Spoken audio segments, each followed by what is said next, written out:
Chef হয়ে আসার এই জার্নিটা অনেক ক্রিটিক্যাল। আমার নাম শারমিন সুলতানা, চট্টগ্রামের মেয়ে আমি। তো চট্টগ্রাম নিয়ে সবারই একটা ধারণা আছে আপ্যায়নের জন্য বেস্ট। আর চট্টগ্রাম আপ্যায়ন করতে পারে চট্টগ্রামের মানুষ। তো সেই থেকে ছোটবেলা থেকে আমি রান্না বান্নাতে রিলেটেড ছিলাম।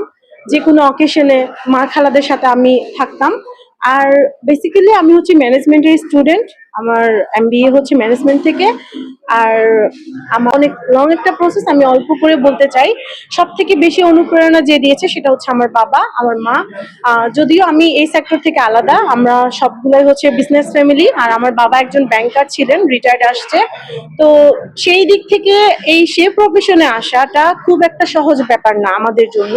কারণ আমাদের দেশে এখনো তখনকার সময়টাতে এত পপুলার ছিল না এখন যে প্ল্যাটফর্মটা আমরা পাচ্ছি।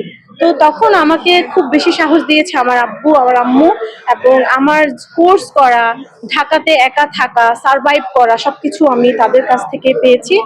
আর আমার শেফ বলতে আমি নিজেকে পেস্ট্রি শেফ হিসেবে নিজের একটা নাম তৈরি করতে চাই, এটা আমার স্বপ্ন।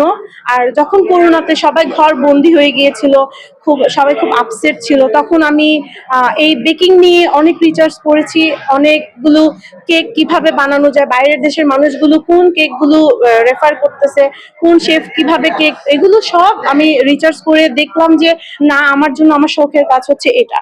দেন আমি হচ্ছে আমার ডিজিটাল মার্কেটিং ছেড়ে দিলাম, আমি গ্রাফিক্স ডিজাইন ছেড়ে দিলাম। এরপর হচ্ছে আমি ব্যাংকিং সেক্টরে আমার অলরেডি ইন্টার্নি করা ছিল, সেখানে আমি না ঢুকে আমি দেখলাম যে আমার স্বপ্ন এটাই। আমি নিজেকে মিষ্টির জগতে নিজের একটা নাম তৈরি করতে চাই। এবং আমার খুব ইচ্ছা যে আমার নিজের ফিউশন আমি আনবো। আমাকে সবাই চিনবে হচ্ছে আমার একটা ডিশ দিয়ে, যে এটা শারমিন আপুর ডিশ, এটা শেফ শারমিনের ডিশ। তো এই স্বপ্ন ধরে আগাচ্ছি। আমার মা বাবা আর আরেকটা মানুষের কথা না বললেই না, যে আমার ফ্রেন্ড, যে আমার বোন, এবং যে আমার টিচার, সে হচ্ছে আয়শা। তার থেকে বেশি অনুপ্রেরণা পেয়েছি, তার অবদান আমি কখনোই ভুলবো না। আমার অনেকগুলো কোর্স, পেইড কোর্স, যেগুলো সে আমার কাছ থেকে কোনো পেইড ছাড়াই আমি ওই কোর্সগুলো থেকে শিখেছি। তো অনেক মানুষের অবদান আছে, তবে এই তিনটা মানুষের অবদান আমার লাইফে সব থেকে বেশি। আমরা হচ্ছে এখন অনলাইন যুগ। আমরা হচ্ছে অনলাইনে বিভিন্ন বড় বড় শেফদেরকে ফলো করি। যেমন আমি হচ্ছে অনুপ্রেরণা পাই, বা আমি হচ্ছে ফলো করি তুরস্কের শেফদেরকে।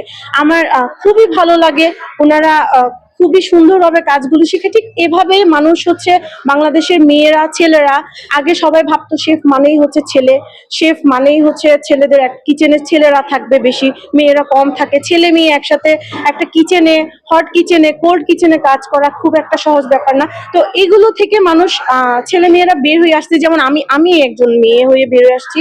সেটা হচ্ছে আমি অনেকগুলো পেজ ফলো করেছি, ফেসবুক ভিত্তিক অনেকগুলো পেজ দেখেছি। এরপর হচ্ছে বিভিন্ন ইনস্টিটিউটের খোঁজ খবর নিয়েছি, যারা হচ্ছে এই প্রফেশনে আসতে চাচ্ছে। আমি বলবো বিভিন্ন ইনস্টিটিউট নিয়ে একটু গবেষণা করুক, একটু পড়ে দেখুক। যেমন আমার ইনস্টিটিউট ছিল আর ট্যুরিজম, সেখান থেকে আমি লেভেল 1 2 কমপ্লিট করেছি। আমার হচ্ছে ডিপ্লোমা 1 বছর কমপ্লিট সেখান থেকে। তো এভাবে করেই এই কোর্সগুলো করে একটা কাজ আপনি যখন শিখবেন, কোর্স করা মানেই হচ্ছে আপনি শেফ না।